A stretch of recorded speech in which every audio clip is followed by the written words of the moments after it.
Space Mobile Podcast.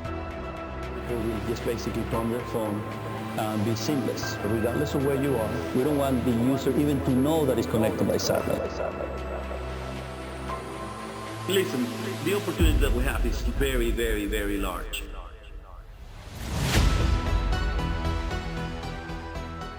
Hey everyone, thanks for joining on a Friday evening. I guess this is how Space Mob spends their weekends hanging out on Twitter with anonymous accounts, Breadman, instead of going out and having drinks. I guess some of you are suggesting perhaps we do maybe defer this to another day or time, but this is a day and time that worked for all three of us, so this is it. But yeah, hopefully everyone can hear me. We got Toan and also Ryan on as well. Are you guys on? Yeah, Anpanman. Yeah, can you hear me? Yeah, I can hear you. Fantastic.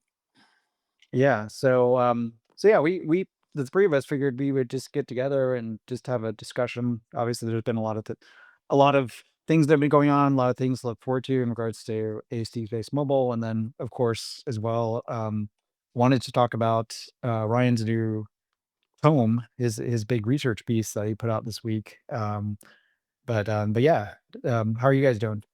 Good. All things considered. Yeah, good over here too. I'm watching the World Series out of the corner of my eye. What? 2-2, right? Yeah, 2-2. Mm. I totally forgot that that's going on right now. Yeah, not a baseball fan, Anpan. Well, I used to follow baseball. I used to play as well, but then I just stopped watching until, Yeah. of course, Shohei started playing, and then I just watch his highlights all the time, which is great. Right.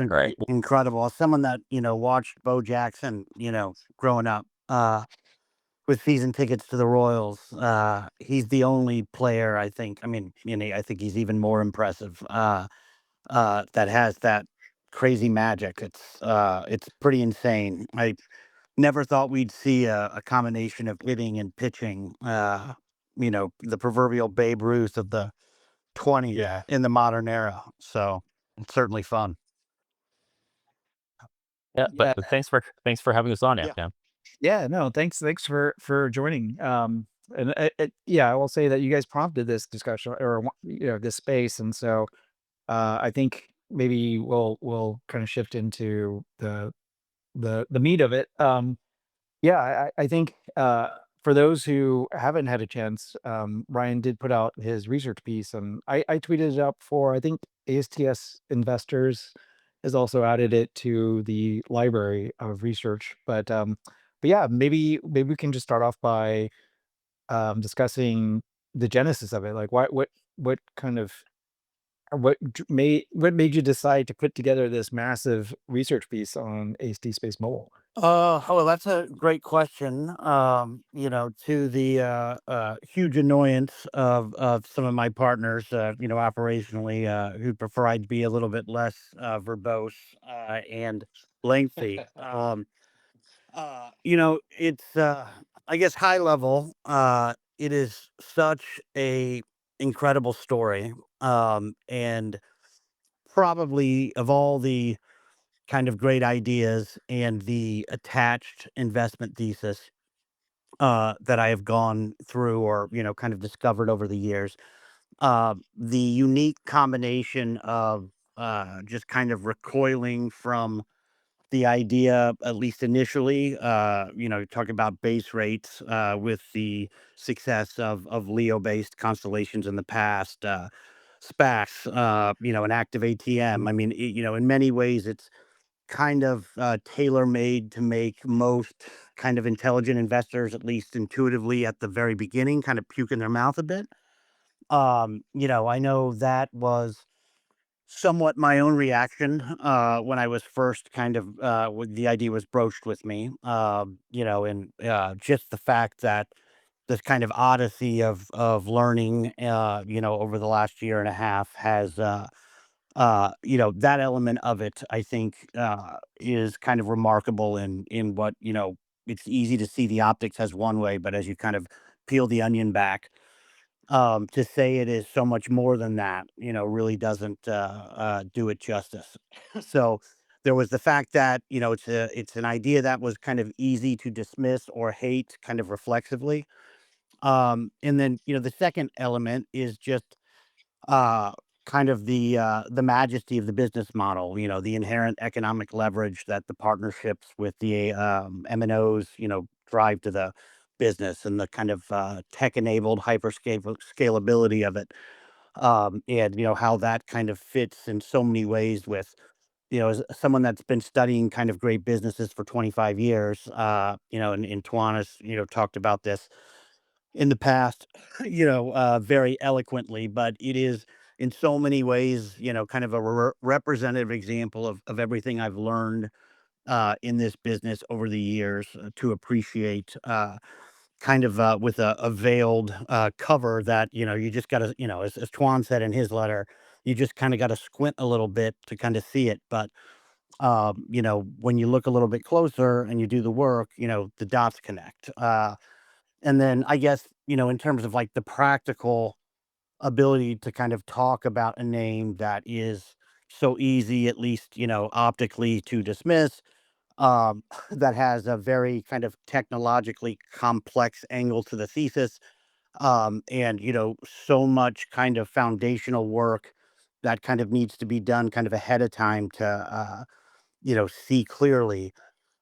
It was, Mhm. quite it was ambitious. And so, I guess the way I would, describe how the process of it was, there's kind of three quotes that come to mind. There's the pretty famous quote from Nick Sleep about, how over time, most of their alpha was, essentially a function of their understanding of the deep reality of a business. I mean, Costco is kind of one of the more famous examples with this fund. But, the goal was to do exactly that, to kind of explain, the deep reality of business and help people, connect the dots and see things clearly. The second quote I would kind of fall back on to make it at least easily understandable what I was trying to do is the Druckenmiller quote, that goes something along the lines of having to visualize the situation 18 months from today, and whatever it is then, kind of, that's where the price will be, not, the price today. Mm. But, that's kind of, it's in this case in particular, doing that was a little bit tricky, in the sense that, and then this goes into the third quote, Jobs' quote about, how you can't connect the dots looking forward. You can only connect them looking backwards. And so, if I was going to succeed in, the hope of helping others visualize the world and AST's place within it 18 to 24 months from now, I needed to highlight how and why we kind of arrived at this moment in history, if we were going to have any hope of helping people properly connect the dots, if you will. So, and that just gets into like without any understanding with respect to the simultaneous transformation of the space sector, terrestrial wireless, and its evolution over time, in the underlying economics of satellite production and launch, recognizing that fact, or put it a different way, the fact that we're kind of standing at the precipice of the third great communications revolution of the modern era, and I would define that as the transformation from a partially connected world to a universally connected world, wasn't easy. So, Mm. if you're going to make, kind of bold claims, like AST is the final bridge to a universally connected world, you really got to do some work to kind of paint the picture, and provide a foundational understanding of how we got here today. So, that's kind of just how it started and began. And it was a hell of a lot of work, but hopefully I did it. If I did it, maybe 10% of the justice that I think it really deserves. I think hopefully people will like it, and it accomplish that goal. But that's basically kind of the quick and dirty of how I was thinking about Mhm. Well, I guess that ends the podcast. No, I'm kidding. it. I no, it's I really enjoyed reading it. I mean, it's a lot to go through, and I think what's great is that you tell a story. You talk about different examples throughout history and how we got to this point, and go into detail, which draws on some other work as well. For example, eccentric orbits, right? Yeah. learning from the mistakes that others have made, and then you talk about why, which is part of the, like, when I remember talking to Abel back in 2020, in 2021, he would kind of go through this in a pretty quick fashion about how, launch became really cheap, and the consumerization of electronics, which then they leverage to make their satellites. And obviously, it's kind of interesting. Like, you see all the primes today getting disrupted by companies like Anduril and others who are innovating, and they kind of have a Silicon Valley mindset of you know building products that take advantage of scale and consumerization of electronics and all those things, versus how the old primes do it, which is cost plus, right? And there's no there's no, they don't make trade-offs, and get to market quickly. They just over engineer stuff. And so I think when you did the research piece, and of course I like liberally quoted from it, because there's so many great, you have a way with words. There's so many great quotes out of it. But but yeah, it was a very thoughtful research piece, and I hope people take the time to read it. Or one of the things I did immediately was just feed it into Notebook LM, so that I could listen to it as well, just kind of at a high level. But yeah, and going back to what you were saying before, in my own journey with AST Space Mobile, initially when I read it, a lot of it was kind of a leap of faith, where it was Right. just like, okay, these like strategic partners they're putting their chips behind it, they're developing the technology with them, and then that was like initial investment in 2021. And then it was like over the course of the number of years, it was really digging in and learning about the company, because Abel would tell you, hey, it's just math. Like, the link, if you have a large phased array that's very powerful, you can basically close the link budget with a regular mobile phone. And as you hear that, and you're like, okay, that makes sense, but then how do I verify that? And so, but over the years, and of course, like, Tone he actually, like, learned engineering, and he was like, "Oh yeah, it's true." But then over the years, as you follow this company and do due diligence, then you actually, like you were saying, connect the dots, and it's like, oh wow, this whole idea of the business model that's optimized for it, and the technology, and now's the time because launch is really cheap, or cheaper than it used to be. It all makes sense. And so and I think getting over that hump, it's tough for a lot of investors. So I think putting together research like this, or like the piece that Coop put together, or we have weekly spaces, things like that, it kind of helps get people over that. And it's funny because, like, in your introduction, there was this part where it really stood out, where you mentioned ATMs, right? And so, Yeah. like, I think, it's like this company goes against convention, and there's a history that probably most people don't know, right? Like, it's a Right. very unique thing. The reason why I mentioned ATM is that I remember when you joined as an investor, and when the company would put out ATM, you're like, there would be this visceral reaction of like, Oh, why are they doing this? This is bad. Yeah. And we'd be like, Ryan, calm down, calm down. Like, there's a reason for this. And we talk about this normal, it's like, back in the day when the company did a few marketed offerings, and obviously, they got, hedge funds entered into the stock, and they shorted it or whatever, and they'd have to price these offerings like a 30% discount to last closing price. right. In the Bell's head, he was like, you know what, we're not doing this anymore. We're going to utilize ATMs, because I'm going to make this unsent pact with retail shareholders, that we're going to, when we need capital, we're just going to do it judiciously as kind of things progress. Because they learned, I think, what the company did a total of two or three marketed offerings, and they were all really bad, right? And Right. so they're like, we're not going to bail out short sellers. We're just going to do these ATMs. And yeah, people, and you'll hear like smarty pants hedge fund guys like, oh, ATMs are a sign of bad things. But in reality, the ATMs have changed quite a bit in terms of their use, and the types of companies that use them. But yeah, I mean, and I'll let Well, you respond, but I think, like, this company does things that are different, and for those that are from the outside looking in, it probably takes some time to get accustomed and understand why they're doing these things, right?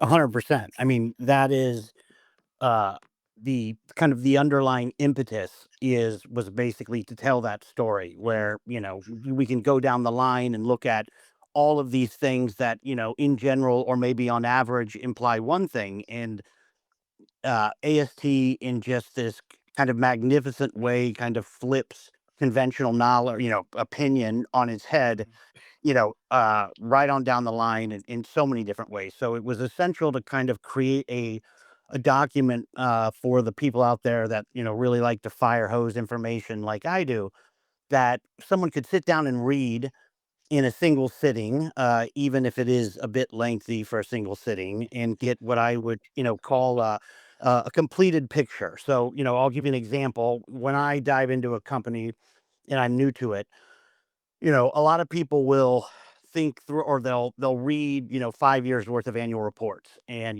maybe they read one, the first year or 5 years ago, on Monday, and then Tuesday after lunch they read, 4 years ago and 3 years ago, and then the following Friday they knock down another, and then maybe the beginning of next week, the next. Well, personally, I've always hated that, and I always felt that was kind of a way to it was a really hard way to, see things clearly, because when you read them all in a single setting, you really get a completed picture, for lack of a better term, in a way that you don't quite get if you chop them up piecemeal. So, I guess it was, an apologetic, if you will, or an apologia to explain to, especially our LPs, why we have, taken a large position, where our conviction comes from, call it golden rule investing, where I basically write what I'd want to know if our situations were reversed. In terms of the ATM, I will say this, despite all the scars, and I had just come off another investment that had basically blown up their stock price from, what I thought at the time, I still do, was a kind of a thoughtless introduction of an ATM without any real awareness of capital markets and the dynamics that brings about. But when I took a step back and you think about space is hard. Timing is extraordinarily hard. Just getting a feel of the industry and its history, for example. If you were in any other industry and you were evaluating management and they had missed timelines consistently, Right. you would kind of immediately discount, everything they say. Mhm. In space, when you understand, all of the historical kind of case studies or the relevant ones, and the history here, you realize that it's par for the course, and it's just the nature of the beast. And you guys were wonderful in kind of connecting those dots for me and helping me see, the Mm. Grandmaster plan in this respect, and in the context of everything they were trying to um, execute against, and that was helpful. But I would just say this, and I'll pass it back to you or Twan.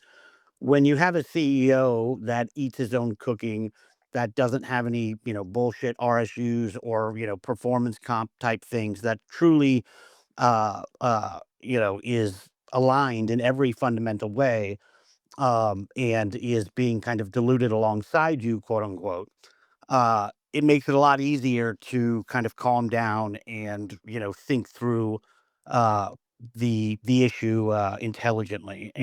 And Abel, and so many unique aspects of this story. I think it's kind of fitting that they kind of turn convention on their head in so many different ways, as you kind of try, go down the various thesis points, and what the handful of variables that I think in the end are going to, or what this business and what this idea are going to kind of turn on. Mm. So that's my Yeah. take. Yeah.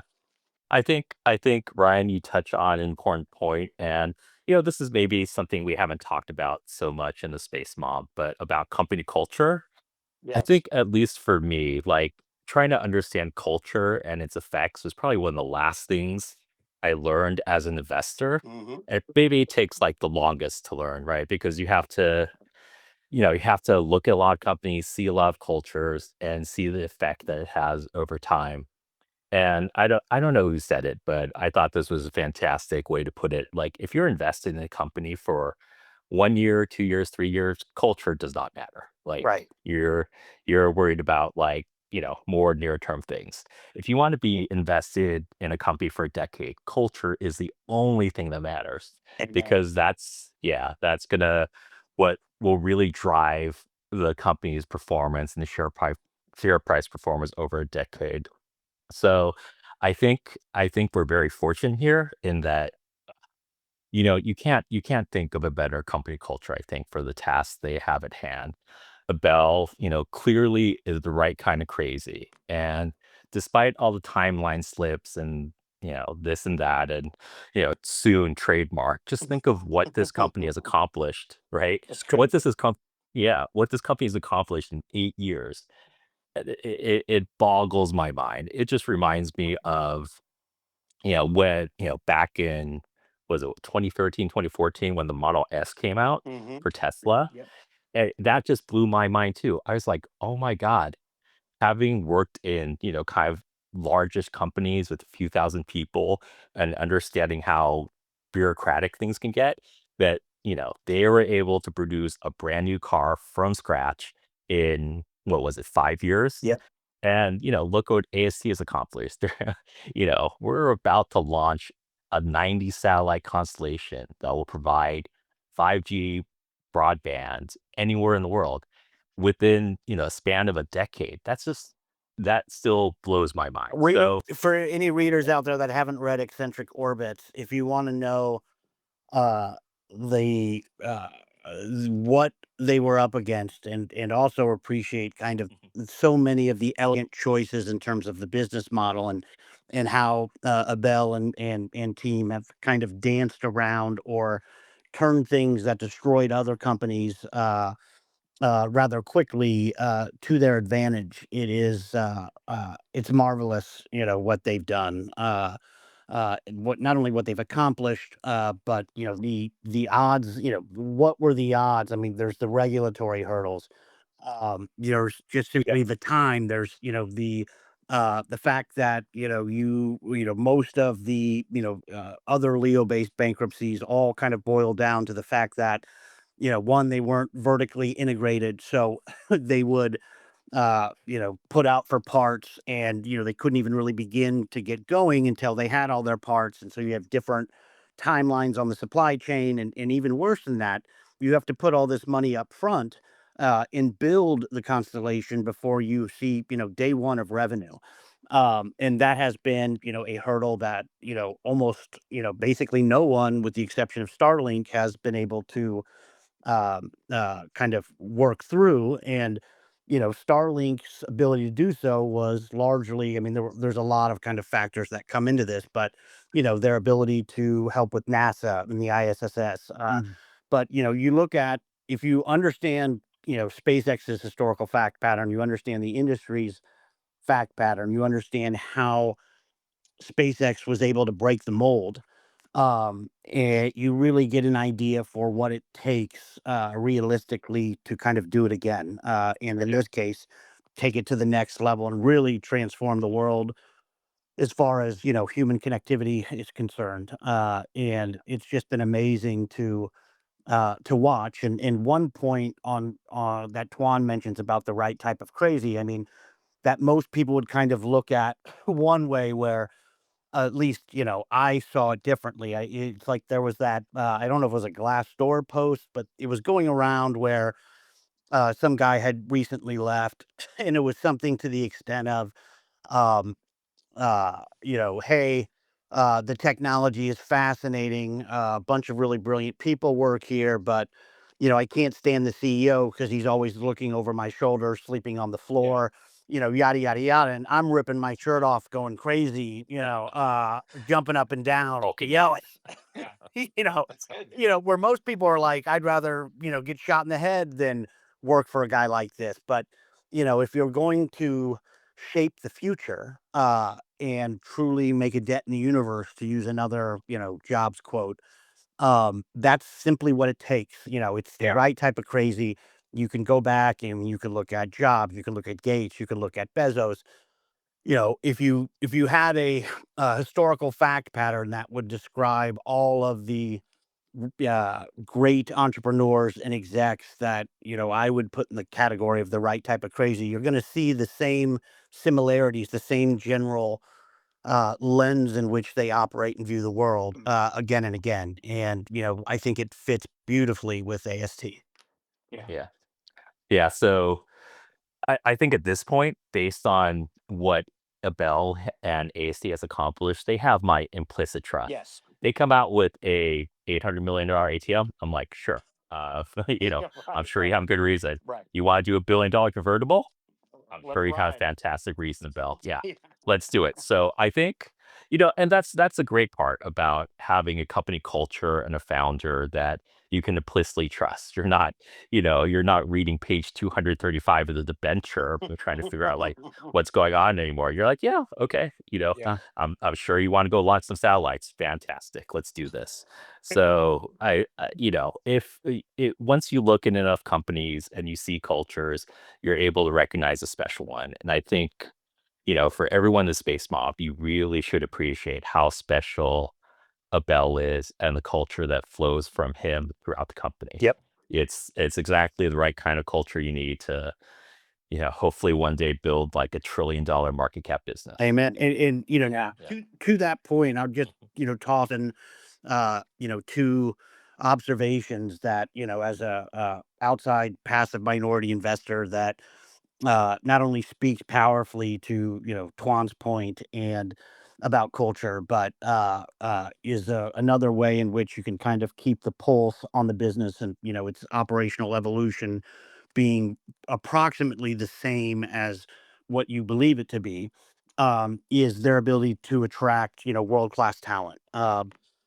Today earlier people were tossing around. I think his name's Chip Walcott. I love the fact that his nickname is Chip.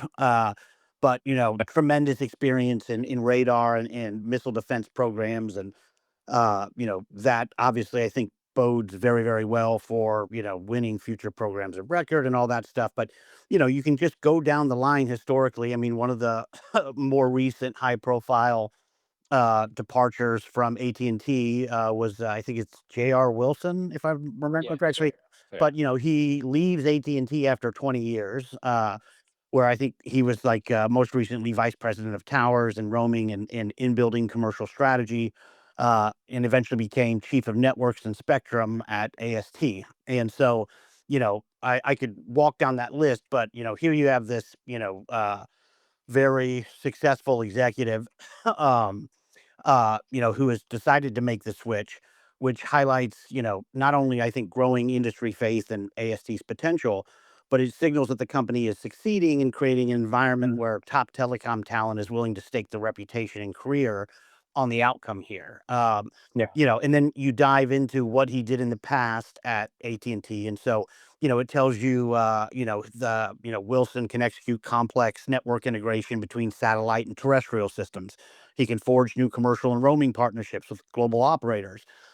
He will be, priceless in accelerating the adoption of, I think, seamless universal mobile connectivity. But, you put it all together, and bringing Wilson on board suggests that AST is not only positioning itself for a sophisticated network, partnership and commercialization strategies, but it's significantly increasing its credibility and execution capabilities as it aims to, for large scale global deployment, which is kind of the moment we're at right now.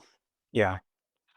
I think maybe I could go back to one of the things that you said, and then I do want to add to what you just said as well. But going back to delays in space, I think for people who aren't familiar with the sector, which is often the short sellers and skeptics and just normal institutional investors, I don't think they have kind of a the context of what delays are, and so timelines do slip. And I've mentioned this in spacing before, where when you publicly say, and it's to your whether it's regulators, for regulators, by the way, like, and we've seen this in FCC filings, like you're going to be super aggressive with your timeline because you want those bureaucrats to move quickly. So you're going to say, "Hey, we want to launch 20 satellites before the end of the year," because they need to know like you're serious and you're trying to push this thing along. If you were to say, "Well, maybe we'll launch 20 by the second half of next year," then bureaucrats are going to go slower. So there is there's an understanding that people have to have around space, which is when you set timelines, it's your suppliers, it's like it's everything that's coming around. And as we know, like things when people work on those things, then you're going to give the best case timeline because then it's going to slip. Because if you give Yes. a reasonable timeline, then it's going to slip relative to that. And so I think, and so for these private companies, by the way, for AST to have a quarter or two slippage or a few months or weeks, that's nothing. I mean, if you look at like Viasat, and they're getting their second satellite, which is going to be launching, I think, in the next few weeks. That was delayed by 5 years. So like, and like if you talked about Elon Musk and Starship was supposed to land on Mars in 2022, right? And so Yeah. like Starship is now maybe getting to a level where they can like land, and so I don't think Mars is probably closer to, I don't know, take a guess, like 2030 or something. But when you put out 2022, that's a call to action. That's a call to action for regulators, for his engineers. It's like let's get pedal to the metal. Well, full well knowing that it's going to take longer than that. And so I think when investors from outside who look at space companies are like, oh my God, look, they missed a deadline or they missed a timeline, and so you can't trust the monitor. It's like, no, no, no. This is just how the shit happens. This stuff is really hard, and it takes longer than you think. And so I think, It's how the game is played. Period. yeah, and I think people, for example, and Elon Musk now has the confidence of investors where it's like, oh yeah, timelines are going to slip, but he has to be aggressive to kind of get the ship going to focus on hopefully getting to that point in time, but understanding it's going to slip. And so like if you're a Tesla investor, like, okay, this stuff's going to take longer than expected, but it's going to be good, right? And so Right. I think the same thing you can say about AST as well, or any number of companies like Rocket Lab. Like people thought like, oh, Neutron's going to fly in 2024, and now it's 2025, but that should be expected. Like it should surprise nobody, right? And then yeah, and I think like what you guys were saying too about the right kind of crazy. Abel, I mean, when you meet him in person, and Toan, I don't know if you've met him yet, but like he's just when you talk to him, it's like there's this level of optimism, but confidence, like sheer, like when you meet him, Yeah. he's like, it's going to happen. I'm going to make it happen. I remember in 2023 when I met him in the summer here in New York, and he was like, I was asking him all these questions about like, do you think you have enough money? You think you can do this? And he's like, it's going to happen. Like, trust me. I everything, and I was just like, okay. I mean, like, he just has this supreme confidence, even though, as we all know, like there were periods of time where we were almost at the point of, financial calamity, right? Mm. Um, but I think like, yeah, and then going back to, and the right type of crazy, it goes to the employees as well, right? Because if you don't fit the DNA, you're just not Yeah. going to make it, and that's okay. Like not everybody. Like we actually had a recent Space Mob member who works in production, who interviewed with the company and got an offer, and part of the discussion was like, hey, if you go work in this company, like see you in 2 years or 3 years, because like you're going to be working your ass off. And so are you at that point in your career where you want to do that? And it's going to be exciting and it's going to be highly rewarding financially, but then you've got to commit yourself, right? And so like when I Yeah. came out of undergrad, when I did investment banking, I knew it was like, see you later, friends. Like I'm gonna be working over 100-hour weeks.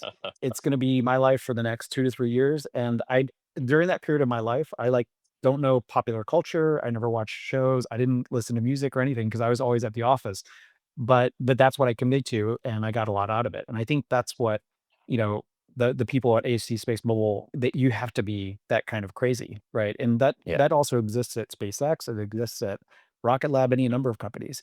But I think I did want to add one last thing, Ryan, what you were saying about the about employees. I mean, we talked about this too, about how from EMC, if Abel did not do a good job, and there's some people who are like, well, EMC wasn't that good of a company, blah blah blah.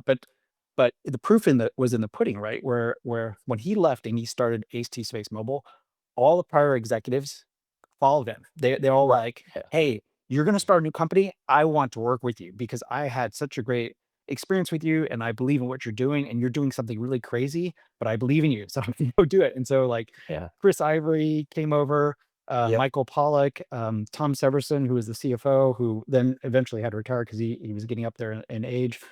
Dr. Yao, who's the current CTO. I mean, there was a whole host of basically like the entire senior executive team came over from EMC to AST. Like, Abel obviously took some time off after he had sold the company and then decided to leave. But then I think that's a true testament of the fact that, yeah, this guy's he's like hard driving. He demands a ton from his people, but then all the senior executives basically followed him because they wanted to do it again. They're like, I want to go make this magic happen again. I mean, Yeah. amen. I mean, I think when everyone follows Patton out the door to his next adventure, uh, there are very few signs I mean, that tell you about who someone is, their character, their ability to lead, their technical competence, all of these things, especially in a business as scientifically complex as this, to see not just his old team, but all stars, A players, whatever term you want to use, um, come to the company like moths to a flame consistently, throughout its entire evolution, is it's a poker tell with very powerful signal value, and that's just one element of you can kind of make this argument, or how the convergence of all these things points to something truly extraordinary in so many different ways from so many different angles. It almost gets exhausting. I mean, believe it or not, I probably cut half of what I could have written out of this. I Just believe you. yeah. Yeah. I believe But you. it is one hell of a story, and I would add one point to yours, Anpan, about I would just kind of amidst this backdrop, with the delays and that kind of thing. I think it's imperative that you keep in mind what we're playing for, and should they succeed, whether we turn the constellation on in 18 months or 2.5 years, is irrelevant, to the long-term intrinsic value of this business, to what it's going to generate in terms of cash flows and steady state, to its reinvestment runway. It is, patience is always a virtue, but it is an extraordinary virtue here, and one that I don't think I would miss. Timelines is something I would be, if it was a different industry, I would feel very differently about. But I don't think you can really know what you own, and freak out about these types of things. I think that's an indication that you need to do more work, because it's just the nature of the beast. Hey, Ryan. Yes. So, I want to say congratulations on finishing and publishing the tome. It was, a work of tremendous dedication. I never could have ever written this thing because I don't know, I was just not disciplined enough. But, I wish you you know, Through cogency and conciseness. yeah. Yeah, yeah, but, I sort of had a passenger seat view of it as you were writing it and sending me drafts. So, as you were writing it, what do you think was the hardest part to write or to explain in your tome? Oh, good question. Um, Hardest is you would probably either be setting the stage, uh, Yeah. to the kind of this precipice of the final frontier of bridging the digital divide, and making that aspect of it come alive. Because you have these kind of triple convergence of secular megatrends that all have like interplay with each other simultaneously, in the kind of Lollapalooza effect, or the compounding velocity that those three things bring to the current moment. And then two, trying to be judicial and respectful of our only kind of true comparable, i.e. SpaceX, or more specifically Starlink, and Musk. One of the books that I truly enjoyed on Toan's recommendation, that really brought a lot of stuff alive to me that, for example, Eccentric Orbits did not, was Liftoff, the story of the early years of SpaceX. and the cultural aspects that, I mean, this is all a long-winded way of saying that I deeply admire SpaceX. I deeply admire, certainly many aspects of Musk, as an entrepreneur, and a businessman. And I did not want people to think that I was being too cute or patently dismissing all of the very real, virtues of that business and its leader. I mean, I would never argue with its dominance in fixed broadband. I would never argument with its or argue about its near monopoly in launch. I would never argue about its having a cost of capital that is essentially zero, and the unlimited money machine that brings to the table, and all of which makes SpaceX and Starlink a very serious competitor that you would have to be brain dead to kind of reflexively discount as not a big deal. But that is, as you peel the onion back here and you understand the history, the way Musk, for the first time ever, as far as I know of, at any of his companies, not just SpaceX, where he went completely against not only his business principles and historical modus operandi from his past ventures, but it was one of those things where you see kind of mistake after mistake, and those mistakes compound, and this again points back to understanding the history here, to how we got to this current moment. For the first time in Musk's history, he didn't, you know, uh, build the product, from kind of a clean sheet, first principles basis. He entered the space via M&A with Swarm. He repurposed satellites that were made for Internet of Things for D2D. You just, if you're familiar with Musk and his history and at his various companies, you read the specific way in which he went about, building their current, D2D architecture and everything around that. And it's just so inexplicably, divorced from the way he typically operates. And so I didn't want to risk coming off, and I wanted to be as fair as possible and give credit where credit was due. And hopefully, if I, put all those puzzle pieces, and they all clicked into place the right way, you would come to the conclusion that I think, I know I have, and I know, almost everyone listening to this call has, which is when if you really do the work to know the details, it's not that I don't think SpaceX or Starlink can catch up, or that they don't have great engineers or all those things, but based on the merits and the objective evidence, I don't see how they are a material competitor to the premium broadband and the service offerings that AST will turn on with the turning on of its global constellation, for 5 years at least, or, something approaching that.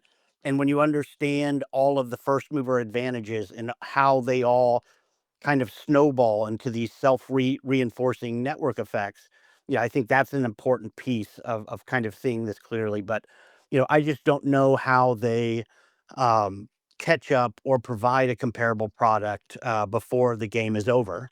I.e., before AST can scale with the MNOs globally, throughout the world.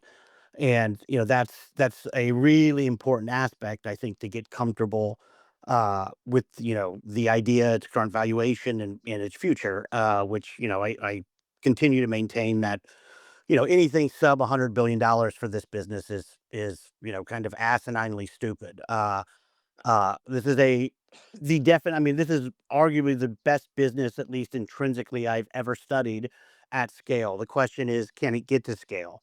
And I think that uncertainty is the primary driver of the opportunity today. The mission isn't finished, and until it is, until people pick up their phones, in the desert somewhere, or how about just driving from their neighborhood into the city, and their phone call doesn't drop, or they can scroll the web, whether they're on the top of Mount Kilimanjaro or in a rainforest. I remember distinctly, what it was like when we transitioned from, I can still remember putting my AOL CD in the computer, and hearing the modem dial up, go. And I Yeah. can remember distinctly the first time I used, I used a computer that was, true broadband, and it blew my, I remember it palpably. And I think that is exactly what's going to happen. This is a name where no one will understand it until it turns on, and then everyone will understand it. And it Sure. won't Yeah. need a 74-page thesis, to, uh, uh, you know, for people to connect the dots. Yeah. It's just gonna have a beautiful cash flow statement. Yeah. Yeah. Yeah. Yeah. And it's interesting you mentioned that, Ryan, because I think for people that aren't in the institutional investing world, this is uh maybe this is harder to understand, but a lot of the inbound I get on AST right now is from smaller funds that are unconventional in some way, or other types of long duration capital like family offices or endowments. The type of inbound I don't get is anything that requires an investment committee. And yeah, there are trillions and trillions and trillions of institutional capital that goes through an investment committee. Like right now, if you're an analyst or PM at wherever, the Yeah. ASC is still a very hard pitch to make to an investment committee and get it Right. past the investment committee. A lot of time you're like, well, why am I bothering? I'm gonna go pitch NVIDIA, Yeah. right? Right. Yeah. But once revenue hits and cash flow hits and you see the economics of this business pan out, it will become extremely easy pitch to investment Yes. committees because, people on the investment committee may be AC subscribers already. And, we joke about the endless Yeah, that's a rally, good but point. Mhm. but once this pool of investment committee locked up capital starts flowing into AST, it will, no joke, be the endless rally. Yeah. And I am just very excited for that dynamic to happen. Well, I mean, it's there's nothing more wonderful. I mean, there's another name we own that is, a relatively large company, and we had a very close friend's former analyst, worked for this. I think they had something like 150 billion in AUM. And he was, yeah, prescribed, the pitch to the investment committee. And so I talked to him, I don't know, for, a couple hours, a couple days in a row, to kind of help him tighten it up. Because, through mutual friends, he knew I knew the name very, very well. And, when I got done with it, I looked up the AUM. The person had made an offhand comment about, kind of their minimum position size, which I think was like 4 or 5 billion. And I went and I did, just for this single institution, and it was a similar dynamic where we were at a kind of cascade point. It would take them, at 10, 20% of the average daily volume, months to build this position. Mhm. And as not just one institution, but two, three, four, five, until it starts to become kind of career risk to not own it. I mean, Yeah. this is a technical dynamic that plays out over years. Yeah. And this kind of perennial or forever bid beneath the equity. It's just the technical factors that are part and parcel of when big money and big institutions get long. It's not like they can wake up in the morning, put in a market order, and by lunchtime get filled. Yeah. Um, and we still, I mean, I don't know what our exact percentage of institutional ownership is now, but when you combine that with how strongly held and tight this float is between insiders, the space mob, people that can see the deep reality of the business very clearly, it just creates this torque. I mean, Oh, it's yeah. like when I first got involved, and Tuan and I were arguing with, quote unquote, smart investors and value investors club. I think I began the whole thing, which is of all the names one can short, Yeah. there is no more terrifying way to get absolutely nuked and have your fund literally shut down based on an infinity squeeze. Given the inherent economic leverage and the power of the business model, its Mhm. ability to capital efficiently scale. How early it is in terms of the institutional adoption curve, and everything we just talked about. I Mhm. mean, you got to be positively insane to be short this stock. Yeah. That or very, very dumb. One Well, of the two. there are there are a lot of dumb people. I mean, I mean, to answer your question, I think the current percentage of shares held by institutions according to Bloomberg is 35%, and then float is 45%. So Oh my God. when you see a widely held institutional name, it'll be closer to like 90, Yeah. 95%. It, Or retail is going to be a mhm. little pimple. But I do think At so on the one least hand, 70. yeah, on the one hand, like they probably will wait for cash flows, but then I think something that will pull that forward is if we do get a Golden Dome award. Now it's different for a prime to get it like Lockheed Martin or someone else. It's almost like a little pimple, right? Like, okay, you got Golden Right. Dome, and does it really move the needle out of relative to the rest of your the revenue that you're getting? It probably doesn't move the needle that much, but getting Golden Dome is kind of like for institutions, they'll what's a pure play wing to play Golden Dome? It's like, oh, I need to own ASD Space Mobile. Oh, and they've got this like interesting consumer business too, which I guess I'll learn about. Or it's one of these type of situations where I think once that award comes, then it's going to be off to the races. Well, think about it like this. Think about it like this.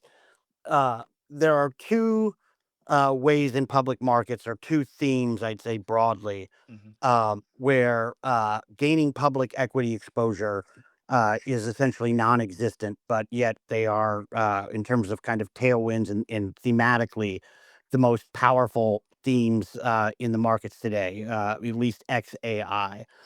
One of those is D2D. I mean, there's a reason why SpaceX and Starlink. I mean, I guess OpenAI is the most valuable private company in the world now.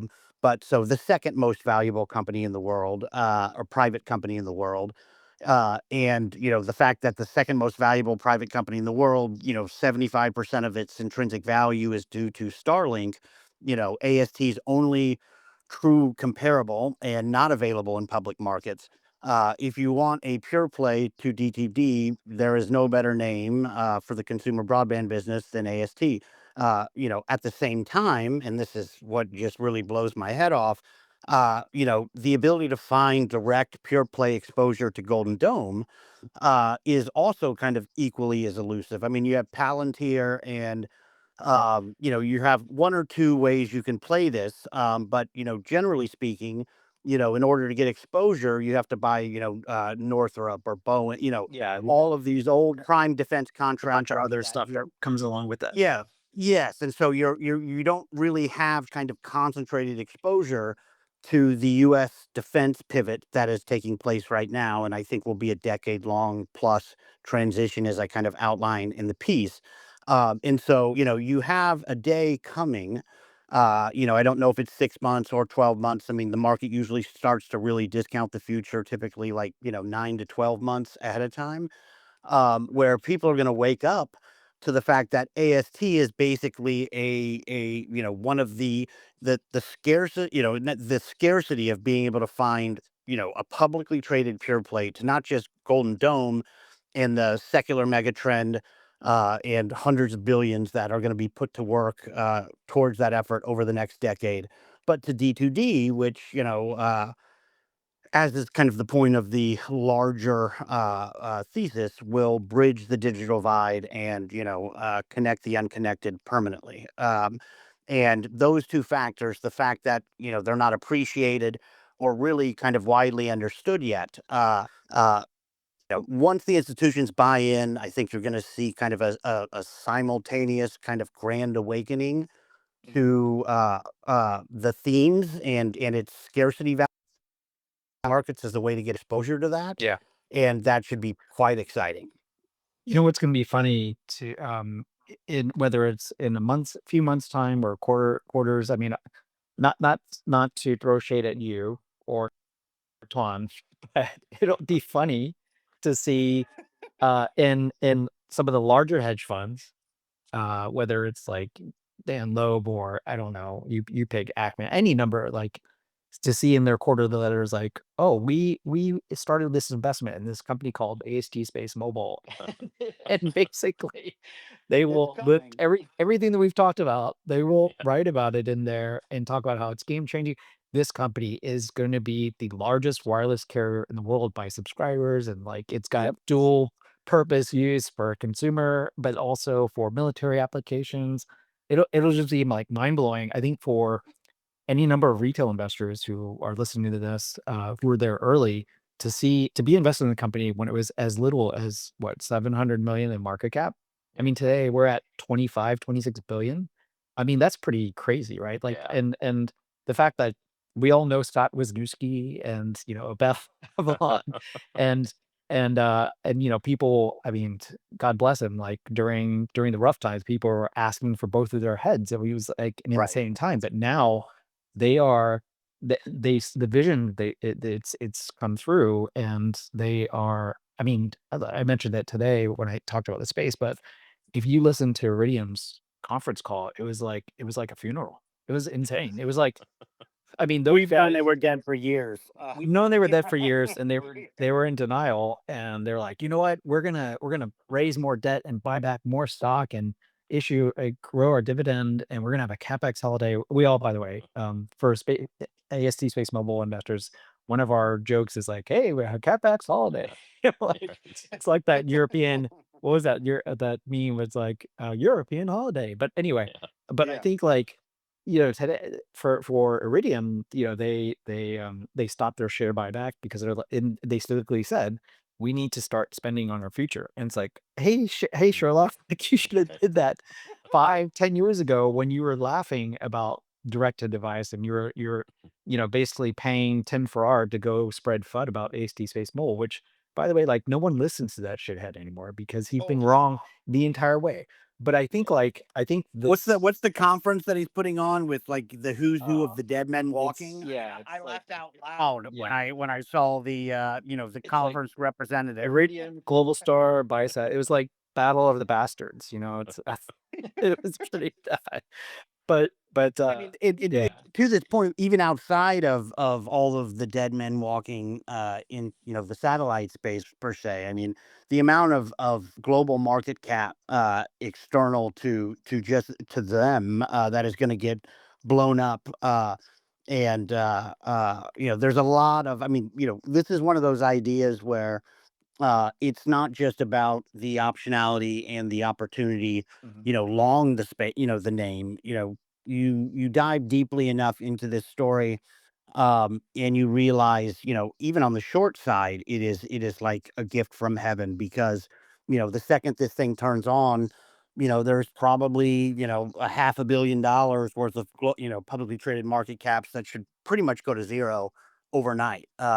Well, So Iridium, I think it'll be Iridium the from gift what that keeps on 30 giving, both long and short. Iridium went from 35 to or 40 to now 18, and even rumors that they put themselves for sale, and Global Star too. Like, yeah, I mean, that article about Global Star was actually quite bearish, but then of course Jay Monroe, who's been trying to get out of that investment for many years, it talked about how he thinks he can get $10 billion or more for it, but you notice like both of those companies didn't trade up because no one believes that shit. It's like why would you pay a Good luck premium? with that.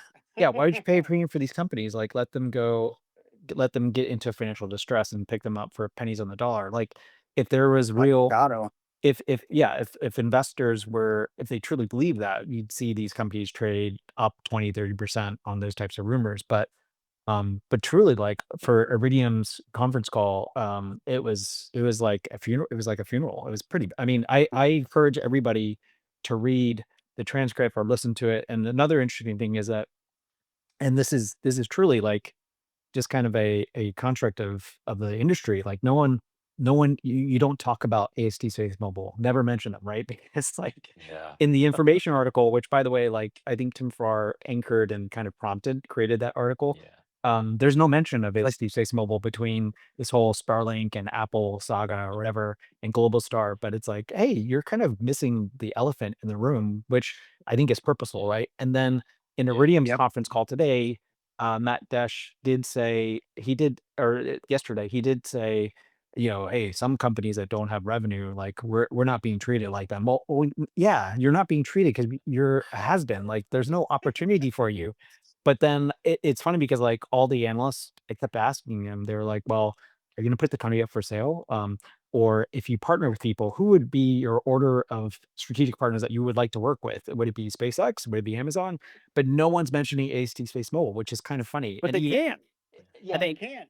in a They radiator literally can't. can't They cannot because say the names. yes, It's yeah, hilarious. because to do so is to hasten their demise even faster. And so Yes. they're in this twisted kind of catch 22 Yeah. where if they even begin to acknowledge, that the reaper is at their doorstep, they usher in the period where the dots start connecting with, the institutions on Wall Street. I mean, Yeah, it that's a just good point. cascades from that point on. And Mhm. I'm sure they are starkly, acutely aware of this reality in a way Yeah. far better than even we can understand, given the That stakes. that is a good point because I think everybody can talk about SpaceX and Starlink because it's so obvious, and then it's not as if like everybody has access to go invest in those companies, but then they will not Right. mention AST Space Mobile because it's like, oh wait, what's this company about? They research it, Right. and they're like, holy shit, I need to own some of this. Even AST's own partners don't want them talking about. I won't say it, out of respect for the company, but there's people invested in the cap stack that don't want the company talking about certain efficiencies and elements Mhm. of the way AST will change the game. Right. So it's not just the dead men walking, the direct competitors, but in many ways it's actual investors in the company that understand the reality of what is about to be ushered in far better than most. And I think their dead silence or their willingness to ask for discretion uh, is one of the most powerful poker tells.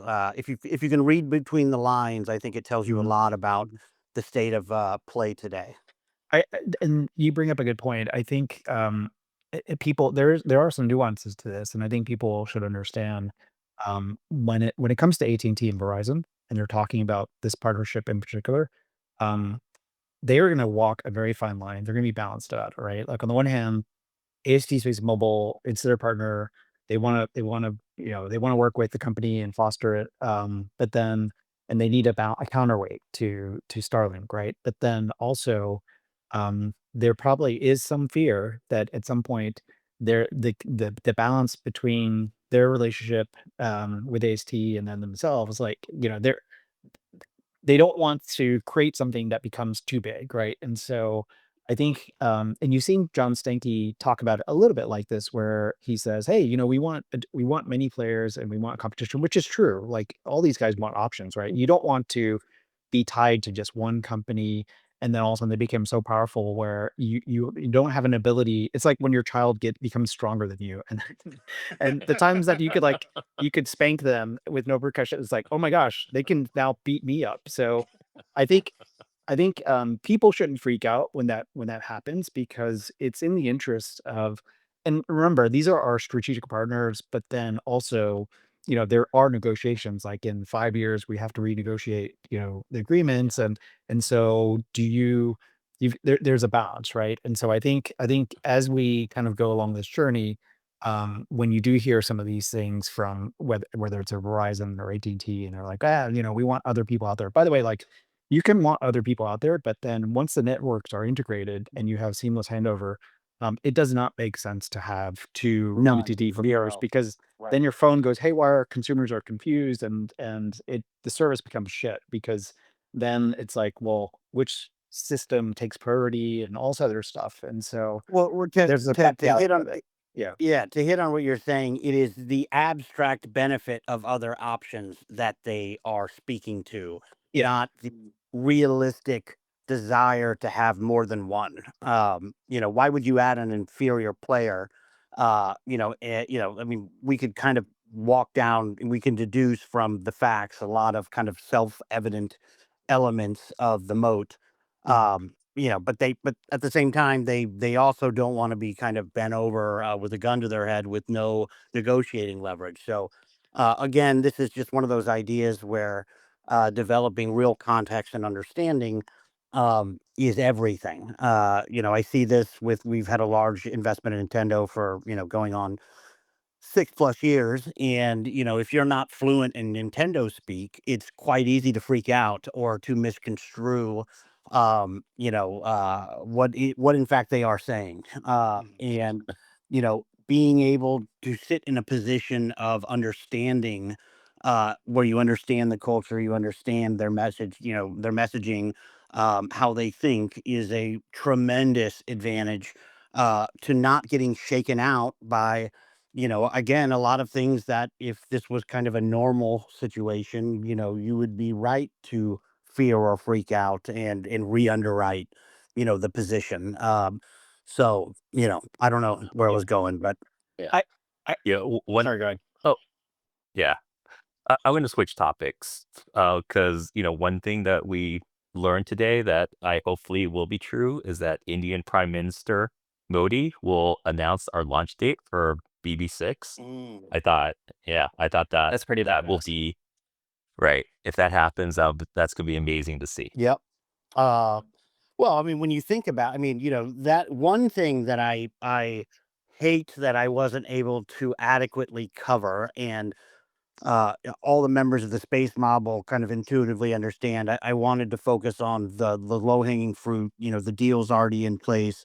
I make a distinction between the TAM and the SAM, with the SAM being, the addressable market day one, when the constellation turns on, where you really you talk about AT&T, Verizon, the people with Mm. exclusive,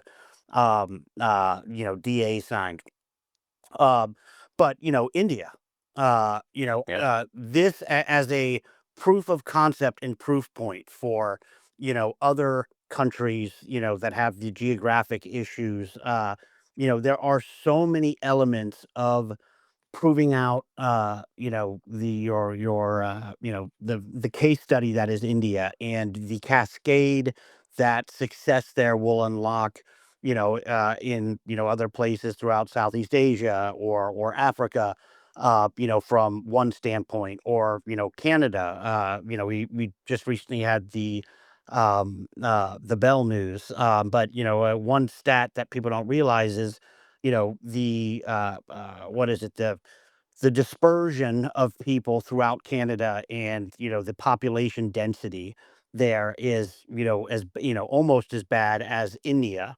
And so, it's not just, proving that the service works as advertised. It's showing that, in areas where building terrestrial towers and, all of the typical things that has ushered in connectivity and the internet, out throughout the rest of the world, that,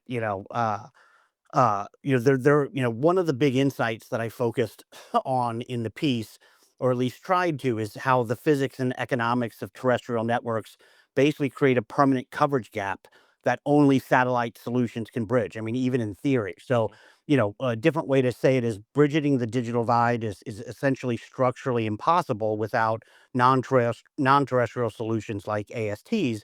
And this has a number of indicators. For example, it guarantees satellite demand, connectivity demand, regardless of economic conditions, and that says a lot to the stability of the business. But uh,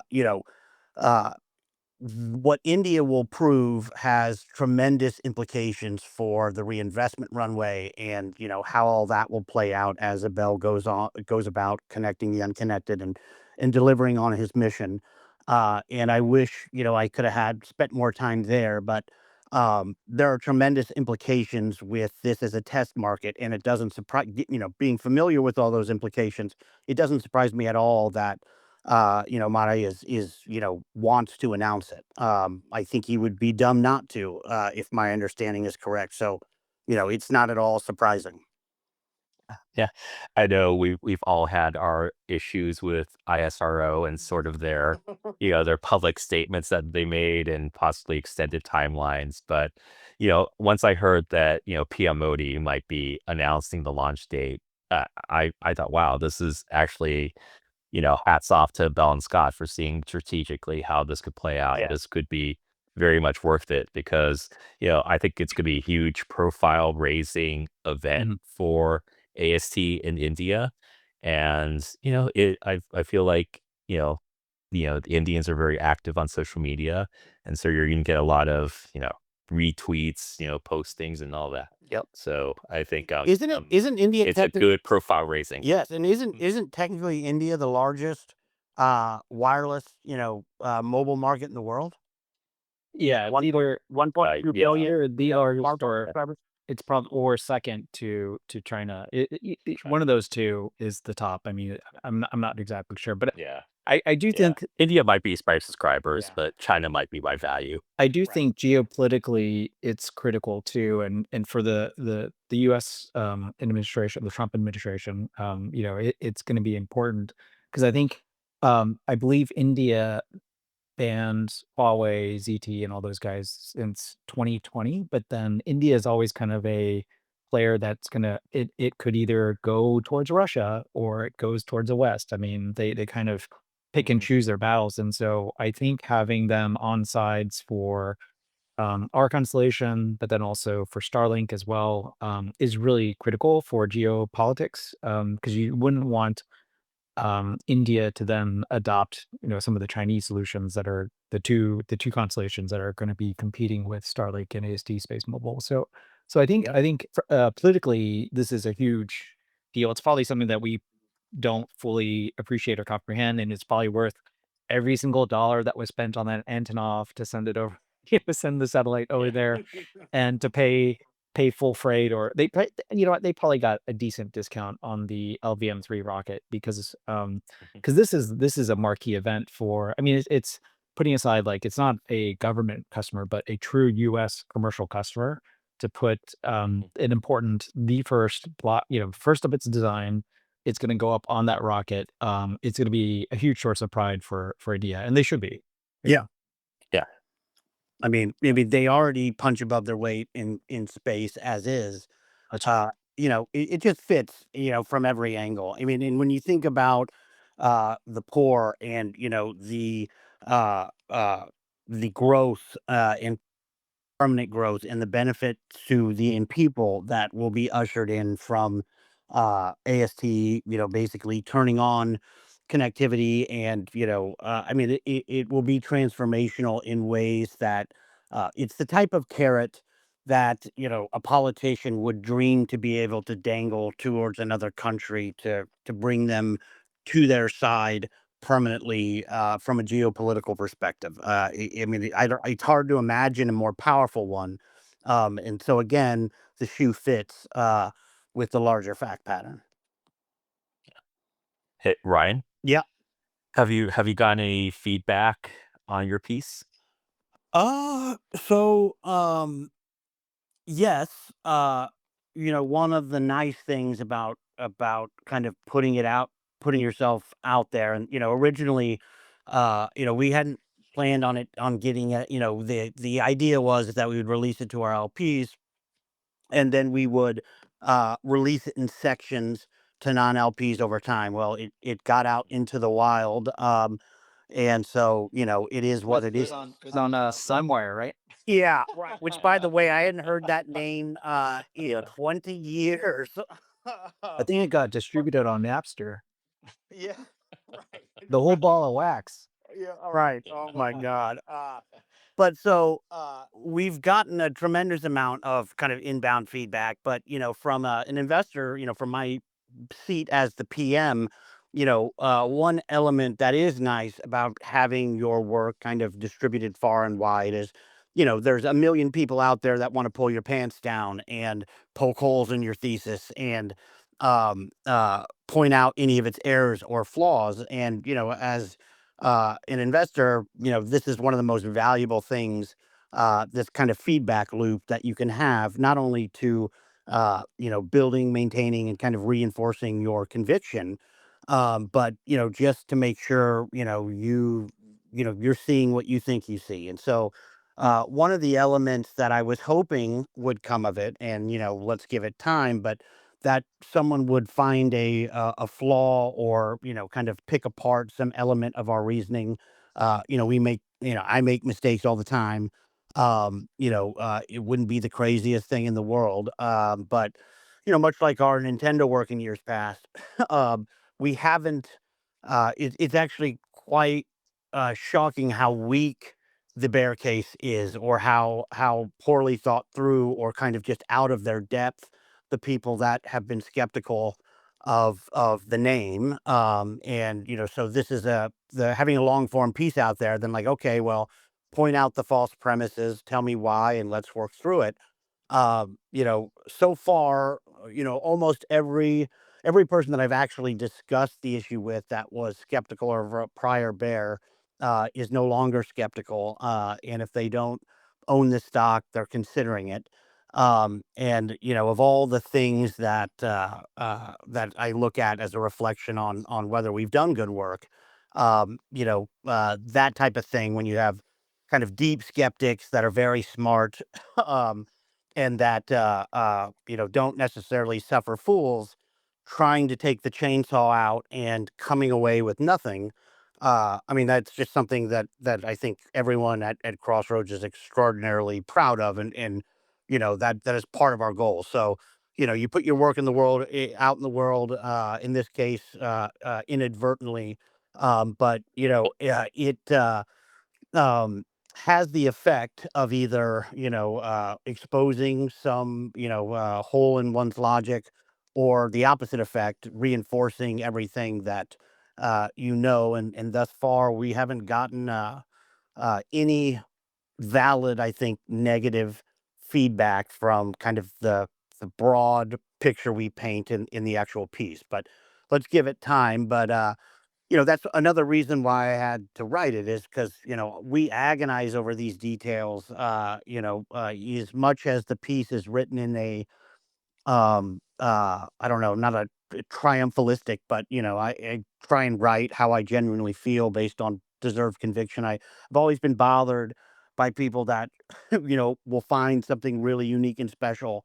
And the truth is that this is an amazing thing, but they'll downplay everything because they don't want to look like they don't want to tell the truth. And so I talk in certain sections quite bullishly, but that conviction isn't because we have it. We only get to that place of conviction because we've done the work, because we have tried to kill the idea a million different ways, because we have tried to seek out every thoughtful, intelligent bear we could find, because we've talked to them, because we've made channel checks, because we've talked to the company. And it's a really nice thing when you kind of stand there and say, it's like, come on, all comers, let's battle, and no one is left to kind of fight.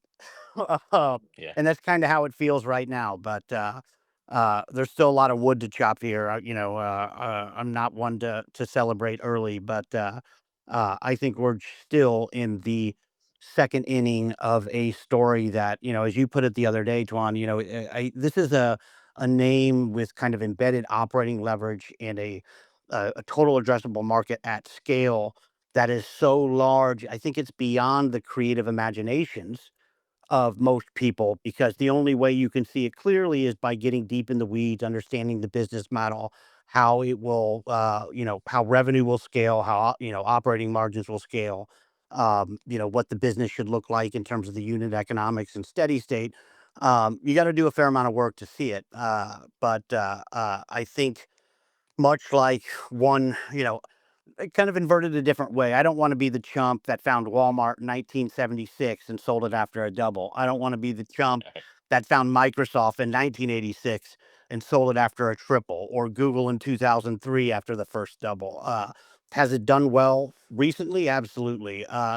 But in the big picture, grand scheme of things, if they win this market and they dominate it, like I believe is profitable, the numbers get silly. um, Yeah. and that was one of the things that I had to really, I spent a lot of my time early is like, is this actually real? Because it sounds kind of made up, Yeah. when you're not familiar with the details, and it is very, very real, and in a way that I don't think there's any true comparable. There was, you've talked before, and I talked in the piece about Netflix. um, and I talk a little bit about Facebook being kind of in very distinct ways, analogous to the situation here. But as you've told me many, many times, this is a company with, that could very easily end up with 1 billion subscribers. With Netflix at 300 million, approximately right now. I mean, its Mhm. EV to EBIT, I think on a trailing basis is like 40. Yeah. So, whether it's the earnings, whether it's the multiple you describe those earnings, whether when you look at comparable business subscription businesses, Netflix, Spotify, things like that. Yeah. This at scale will make them look adorable, Yeah. a decade hence. And that is in itself hard to kind of believe, if that makes sense. Yeah. Yeah. Yeah. I mean, I think people, and this is true for like current shareholders. It's hard when you've made a lot of money from the lows, right? Let's say $2, and you're here now at $25 billion, and there's people like Kirk Spano or others that are like, "Oh my gosh, there's no margin of safety, and the stock could go back to 5," and just this kind of like Don't work, but babble, random babble, which is like, no, you're actually at a point of maturity where the company is about to exit, hit max Q. Like Yeah. we're about to launch a constellation, cash flows are about to turn on, you're about to get government contracts.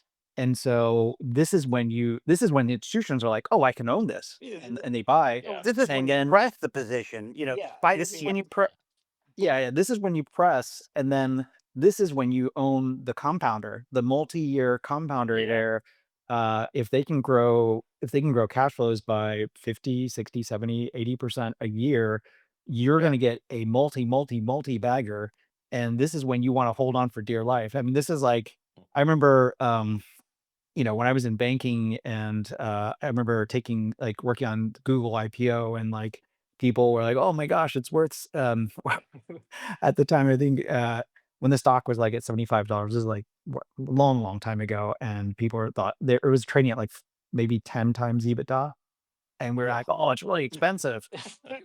You're such a dumbass, like, Oh, buy the thing. Or Amazon, like, I remember owning Amazon from time to time and making a nice, like, 30-40% and being like, "Woo, I'm done," like, sell out of it, and that's, like, for a company like this, which is truly, I think we've all caught lightning in a bottle, right? Where we were there, we Yeah. were basic like, I've talked about this in spacing before, but now is the time, actually, probably sometime in 2026, under a normal IPO market, is when AC Space Mobile would actually go public. But then because of Yeah. COVID, we were able to get in at Series C, which is kind of nuts, right? And of course, Yeah. we saw the sausage being made, and it was painful, and all those Yeah. things. But then when the company has we're now going to have 2 quarters of revenue, and then two more, and then that company would have, in AC Space Mobile, in a traditional market, would have gone public in the middle of 2026. A, what do you call it? I don't know, 50-60 billion-dollar valuation, whatever Yeah. it is, right?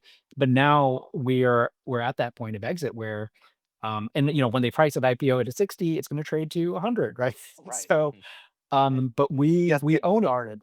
Yeah, we own it at that point in time where investors want in, and so this is not the time to drop the football before the end zone, like, and it's not the end zone, it's not the end zone, it's actually a huge marathon where, yeah, there's gonna be ebbs and flows, and there's gonna be volatility, but, we're probably, like, at mile 2 or mile 3, and we're, like, starting just warming up still. We haven't even hit, like, the stride yet. We haven't hit, Truly. pace yet. Yeah. And I would point out too, I don't know who, forget who in the Space Mob retweeted it, but it was extraordinarily on point. But it was Peter Thiel talking about, his biggest mistake with Facebook, and thinking that Yeah. they went from 100 million valuation to a billion to 10 billion to 100 billion. And, his, learnings or his primary takeaway there was, given the network effects, when you have a business like Facebook or like AST, the bigger it gets, the better it gets. And, the natural dominance that it asserts snowballs with scale. And, this is a relatively new phenomenon of modern markets, which is in fact ushered in from connectivity itself, which is kind of wild to think about. So that point, and then two, just as on a human level, as an investor, and I will die on this hill. I am far more uncomfortable, and this is a guy that has been spent 20+ years trying to master the lizard brain, and kind of invert my emotions, to kind of the opposite of what would be kind of basic human nature. I mean, a friend during the pandemic, I was talking to, and he's like, I bet you're thriving. I bet you love this. And this is a long way of saying is that it's easier for me to be in the depths or, gritting my teeth in a bear market, because, it's usually raining bargains, and that is kind of energizing, on a very real fundamental level. What most Mm. people aren't used to, and it is harder for me. It's actually, and it sounds cute and kind of cliche, but it's when your stock's up 300% in a year, and it's only 10% of down the runway, not selling. Right. Like as a defensive, highly conservative investor, my brain is like, oh, should I take some off? Should I sell? And that is exactly the wrong reaction, given where we are in the S curve, or the J curve, of the business's growth trajectory. And it's so much more comfortable for me, kind of maybe just as a natural born value investor, to be in the teeth of a bear market, or a name that you own, that you've done the work on, it's selling off. And that's just fundamentally more comfortable, where when a stock goes parabolic like this, keeping your eye on the North Star, Yeah. remembering the power of its self-reinforcing moats, the TAM, the reinvestment runway, the tech-enabled hyperscalability of the business, the fact that it'll have pricing power, and it is like the platonic ideal of a great business. And that's why I joke, I don't want to be the chump that sold, an inevitable, 800-pound gorilla, in the middle of the second inning. Yeah. Because, I mean, when I even look back at my own mistakes over the course of my career, it is almost universally the names that I sold and did not hold that keep me up at night. um, Yeah. and that's, if that's hard for me, it's triply hard for someone that hasn't been trying to discipline themselves in this specific way for, over 2 decades. Yeah. So for what that's worth. Yeah. So not Yeah. to make, too much fun of the people that got pretzeled and shaken out. It's not emotionally easy, but you have to, keep your eye on the North Star, and trust your work, and your reasoning, and have faith in that, and then constantly look for disconfirming evidence. No matter how long you've been involved in a name, that things have changed, and that's not easy either. But we are so far from any area that could even be conceivably described as maturity. Yeah. Strap in. We're just getting started. Yeah. My trick to holding on to stocks now, and this is something I've had to learn over the A years, coma, is right? to what? A coma. Yeah, right. Yeah, is to just be lazy. Yeah. Oh, it's Right. true. Be- Yeah, because I've owned over time some super long term winners, and because I thought I had to do work, I'd be in the weeds on like some irrelevant quarterly detail or short term detail. I'd be Right. like, oh crap, you know what? Like the second derivative of their sales growth in the Southeast Asian geography Yeah. is turning down. Gotta sell it. Yeah. Right? Yeah. It's just like so stupid because you convince yourself like this is what a smart professional investor does. Absolutely not. Now you put all your work in at the beginning and you try and find the inevitable businesses. Like the last 3 years, we've all, and you guys for longer, put in a lot of work into AST. There is gonna be some point when the constellation turns on and cash flow starts flowing that I will never think about AST again. Because why? Like, are people canceling their seller subscriptions? Right. No.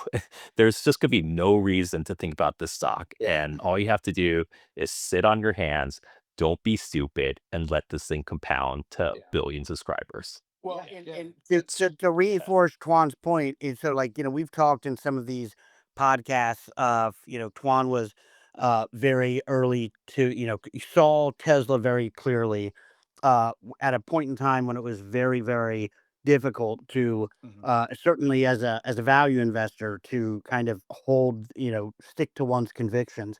But the first time I remember reading your work and kind of being blown away. Tuan was the first person I've ever come across that saw AWS and Amazon clear as day in 2011. Yeah. I don't know if do you still own Amazon, Tuan? I mean, maybe that's a sore point that Yeah, so that at some point, I was dumb and talked myself out of it, but, lesson learned.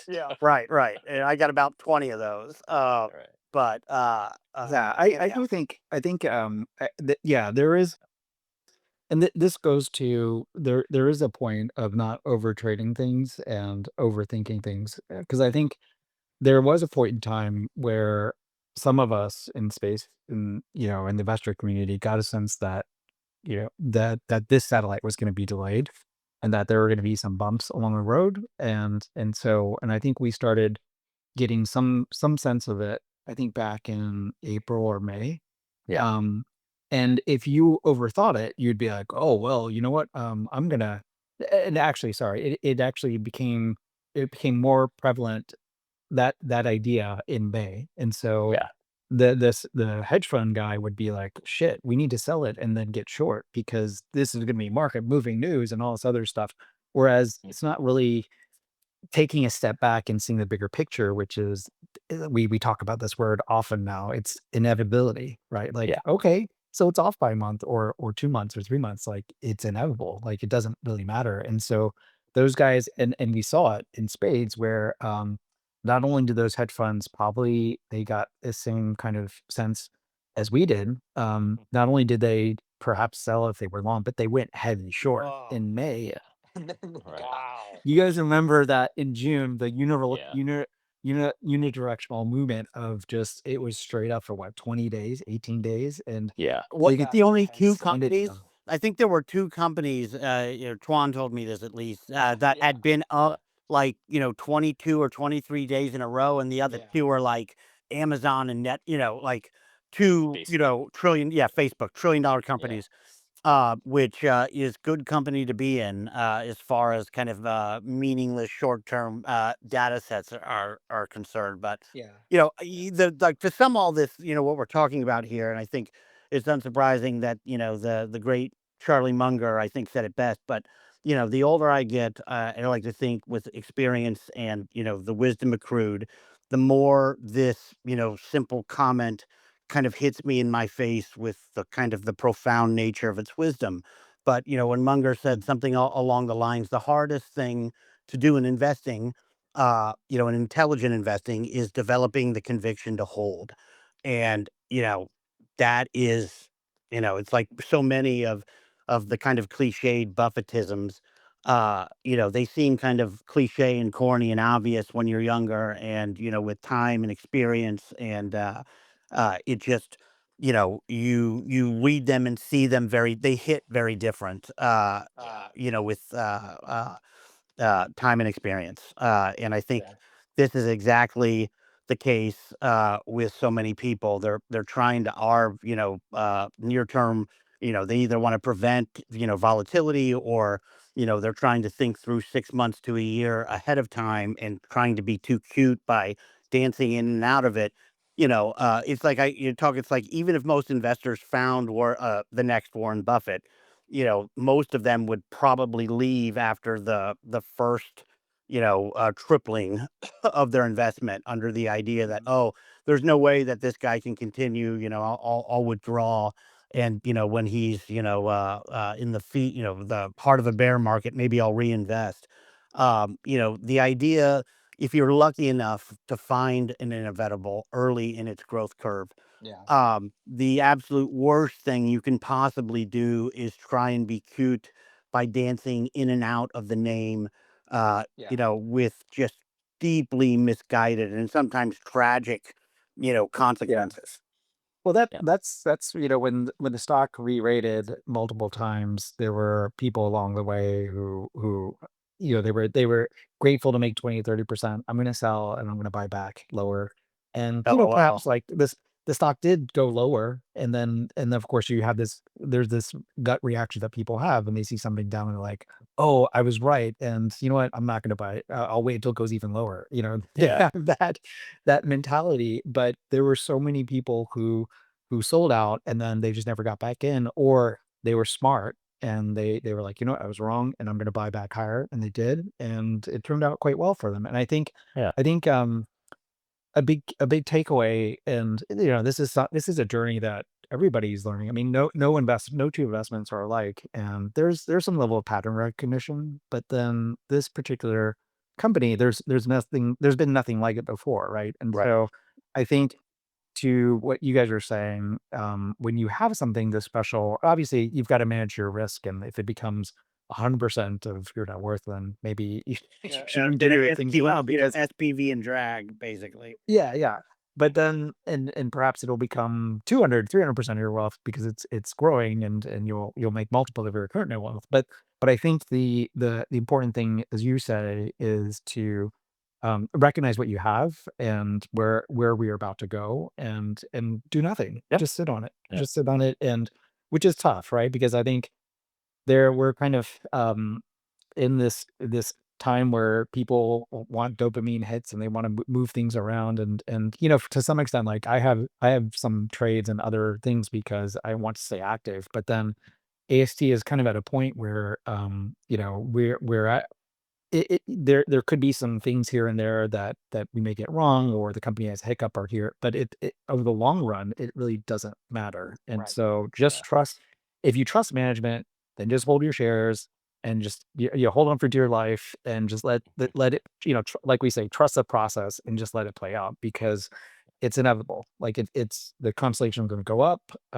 Like you said, the cash flow printing machine going to turn on, and that's when things, like, if you think the past 2 years have been crazy and unbelievable, just wait until they start printing 1 billion, Yeah. 2 billion, 3 billion, 4 billion of free cash flow, and and, Yeah. and then all bets are off. Right. Well, I mean, it's, as I say in the piece, it's really hard, even sandbagging, almost being trollish in your underlying assumptions.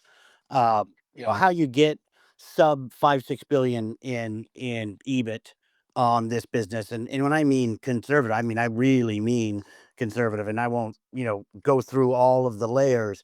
But this is a business that, I wouldn't be shocked if it was doing 20 billion in free cash flow in 10 years. I mean, this certainly has that inherent capacity. And it is very hard to do two things at once. And I think as a fiduciary, this is essential. Is like, eternal vigilance against risk in all of its forms is essential to survival.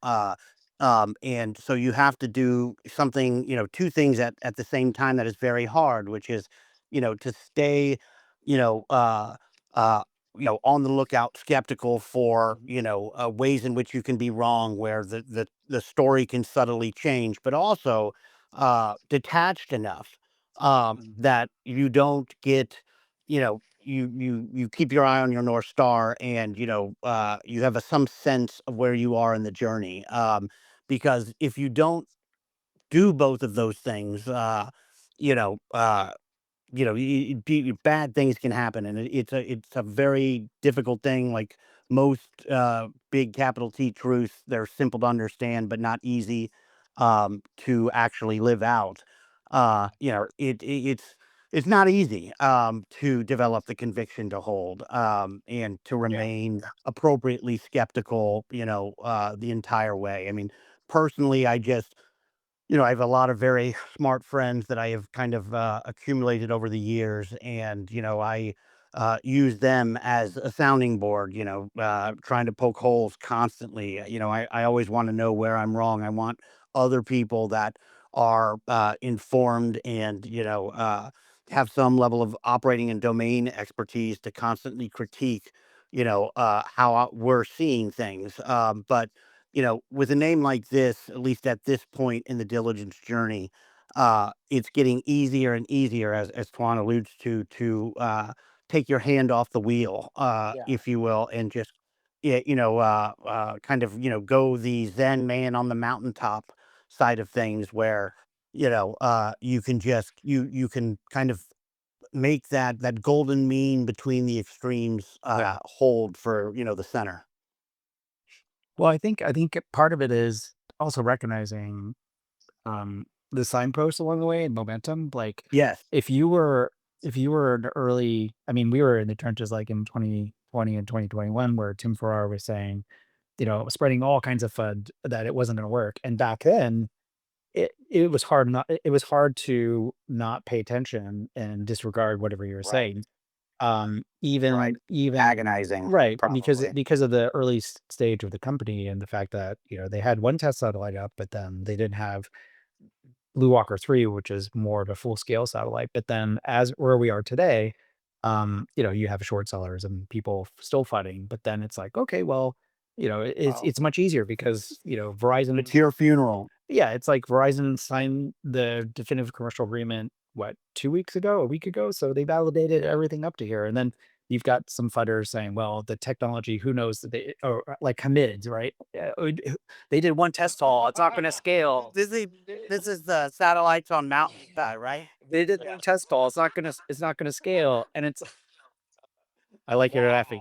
But it's like, wait a second. So you're telling me that Verizon did not do tests at scale of multiple phones? Like you're telling me that they just Right. did one single test call and then they signed these different agreements. Like, how stupid do you have to be to make that assertion? It's mind-boggling. I mean, I actually kind of feel bad for that guy in particular. I haven't heard a howler like that on a yeah, but it's in a long time. But it's like, okay, we've gone from 0 military contracts to 8 contracts. So you're willing to bet that like the tech doesn't work and that it's all a sham, but yet they have all these MNOs, they've got all the whatever departments in SDA, DIU, Department of War, they've got everybody fooled. It's like, come on, guys. Like we're past that point. Forget Past that about point. is like one of the points I make in the piece. When you have the equivalent of the chairman of of the Federal Reserve backing your fintech startup. I mean, this is quite literally a direct, a fully valid analogy when you take both, FCC Garmin Carr and Cruz, who's basically behind whatever you think of his politics, every major piece of space legislation that where he sits. I mean, it's just Well, crazy. it's crazy because Tim Farrar still keeps pounding. He keeps using the old trope like the FCC is unhappy with them and they're not going to approve stuff. It's like, are you fucking kidding me? Like, He's delved into Brendan Burr talks about sympatheticness at this point. I mean, his rent like free Brendan there. Burr. I mean, I literally, it's not even funny to me anymore. It's just sad. It's like it's painful. I can't even get joy out of it because I feel so bad for the guy. Just so tightly holding on to, the shred of reputation that, is left after taking a neutron There's nothing bomb. left. Yeah, I mean, he's literally a broken clock is right twice a day. His, you know, uh, consistent unbroken speak or screek of just laugh out loud howlers at this point has got to be like a statistical. I mean, it's genuinely hard to be as wrong consistently about everything, big and small, as he's been for what, 5 years? Yeah, Yeah. I never really understood You know how, and I apologize to any engineers that are listening to this call, but you know how some engineers are so rigid on the obtuse, and they'll never see past, or they'll make up every reason to be right about something, Right. and he kind of falls into that. But I do think, I mean, it's good because he does serve a purpose now, which is he does convince kind of, I guess, wet behind the ears skeptics to go short more stock. He keeps that wall of worry going. Yeah, which is good. Which is good. I mean, I even want to make him our mascot at this point, and I mean, he's actually extraordinarily valuable, in several ways. I mean, like, this is the gift that keeps on giving, and I hope he maintains that last shred of credibility just a little bit longer, so we can buy more. Yeah. Yeah. I will say, as I guess maybe we should probably wrap up here. It's 11:46 out here on the East Coast. But one interesting thing is, this is a nice little nugget for people. Someone did reach out to AST after the convert offering, and had asked about the purpose of it. And we've talked about, obviously they want to accelerate the business. But then one of the things that IR had said back to them is that, oh yeah, Abel didn't sell any stock at 100 because he really believes it's going higher. So I think people should understand that, we've talked about Abel not taking salary, not taking bonus, compensation, new awards or anything. Like the guy has done one collar transaction to lock in some value, and that collar transaction was, 3% of his net worth, and it only came into play if like the stock went above a certain level. But he also wanted to protect his downside. But that's 3% of his holdings, and that's all he's done. And the It's stock, like it's like 30 bits of his holdings now. yeah, And yeah, you're right. You're right. And I like think it's kind of interesting because I think whether, and this is no shade on any other companies, but it's just calling facts, right? Like if you look at Palantir, as the Yeah. stock has gone up, like people have sold, and good for them. They earned it, they deserve it. But Abel, and this is the certain type of crazy, he's like all in, like he truly believes, and I hope, I mean, just from a mental standpoint, like maybe he takes a little more off the table at some point, because I then actually we can felt say relief. like, oh, he's a human, he's normal. Yeah. Uh, but at the same time, like he's got this vision, and that's what sustained him through this entire journey, right? Like he thinks He it's knows going. what he owns. Yeah, he knows what he owns far better than even what we do. And to see an exec live it, and not take, I mean, you think like I sit there and I think but Oh, Hey, Ryan. Ryan got so excited he I know. he cut himself off. Ryan, maybe he has a drop off and come back. Right. Right. But Well, I could probably finish Ryan's thought is that Abel's a very rare executive. And, when you think about the people that create tremendous amounts of wealth, trillions of dollars, like all the founders, they were not motivated by money. Obviously, like, I'm sure they think money is nice. They'd like to have more of it, but they really had a mission, some other mission they wanted to do. And, Abel, he has a mission, whether it's to, you know, eventually connect the unconnected, that might be it. But he has just a grand vision for what he wants this company to be. yeah, and we're lucky to, Yeah. I mean, quite candidly, I mean, depending on how you came across this investment, I mean, for me, it was a lot of luck. And so Yeah. I think we can all count our blessings that, that this community came together, and we held on for dear life, and we're still here, and Yeah. it's worked out so far, knock on wood. And Yeah. and we're in the first inning of what's going to be a long road of success, I believe. Yes. Yes. Yeah. And one day, Ashley Vance will write a book, and he'll have to talk about a bread man and a golden surfer Yeah, that and did, a, by and the a way, Swedish cat. he ghosted me. It's like, Oh yeah. because he was like, "Oh, yeah, let's catch up," and then I pinged him a few times, and he ghosted me. So, but that Yeah. said, I think there is potentially something in the works. One of the Space Mob guys has started putting together the potential of the history of a space mob, and Awesome. some of us might be working with him on it. So we'll see. Yeah. I don't know. We'll see where it goes. Yeah. But yeah, It would let's. be it'd be a story for the ages. I think so. I think so. Yeah. We'll have a lot of good quotes in it too. Right. But anyway, all right, yeah. I guess we'll Yeah. call it there. Thanks everyone for joining, and thanks Ryan and Toan. This has been great. And as always, like even for me, and I'm sure you, like whenever we have these discussions, I learn something new. Yeah, yeah, definitely. Thanks for hosting. Thanks for having us on. And thanks everyone for listening. All right. Take care, everyone. Okay. We'll All do it right. again. Yeah, bye. Thanks for listening to the AST Space Mover podcast. If you enjoyed this episode and you'd like to help support the podcast, please share it with others, post about it on social media, or leave a rating and review. To catch all the latest news about AST Space Mover, make sure to subscribe. Thanks again, and I'll see you next time. We're doing something very, very big. And I think with this technology, we can really affect a billion lives. AST Space Mobility is the only company that has proven technology to deliver cellular broadband connectivity directly from space to your everyday smartphone.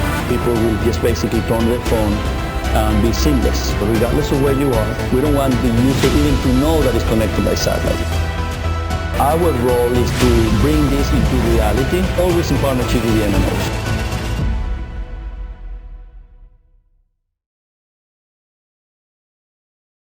Listen.